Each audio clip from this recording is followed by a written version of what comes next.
premières heures lundi matin.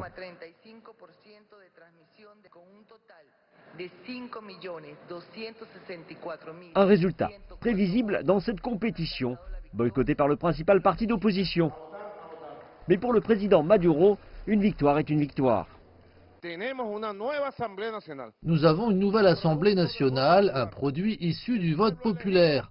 Les gens ont élu leurs nouveaux députés, leurs représentants, et nous avons une gigantesque et formidable victoire électorale. Le taux de participation, selon les propres chiffres du gouvernement, a été faible, un peu plus de 30%. Et le lendemain du vote, nous avons constaté une véritable indifférence. Je n'ai pas voté car je ne crois pas en tout cela. Je ne pense pas que l'un ou l'autre des partis me représente. Cela me semble être une bataille personnelle entre eux. Ils ne résoudront rien pour les gens. 70% d'abstention devrait être suffisant pour que le gouvernement réalise juste combien les gens méprisent cela. Mais que va-t-il se passer par la suite ? Une nouvelle assemblée sera inaugurée le 5 janvier prochain. Cela marquera, selon le gouvernement Maduro, la fin de l'actuel parlement dirigé par Juan Guaidó, qui est reconnu comme le président du Venezuela par les États-Unis et une cinquantaine d'autres pays. Le nouvel organe pourra adopter des lois au bon vouloir du gouvernement. Il va utiliser l'Assemblée comme un instrument d'approbation des lois en vue d'attirer les investissements.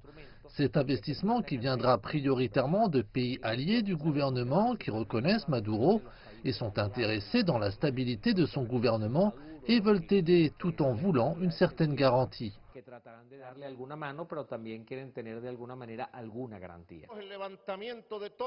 Le président Maduro a déclaré par exemple qu'il était très ouvert à l'investissement étranger dans le secteur de l'industrie pétrolière en souffrance dans le pays. Mais il y a beaucoup de prises. Alors que la Russie a exprimé son soutien, les États-Unis et l'Union européenne ont tous deux déclaré qu'ils ne reconnaîtraient pas le nouveau Parlement. Ils pourraient encore utiliser cette élection controversée comme une raison d'aggraver leurs sanctions contre le gouvernement Maduro. Donc, pendant que le gouvernement ici déclare qu'une nouvelle page a été tournée et qu'un avenir radieux attend le pays, beaucoup d'autres ici ne sont pas convaincus.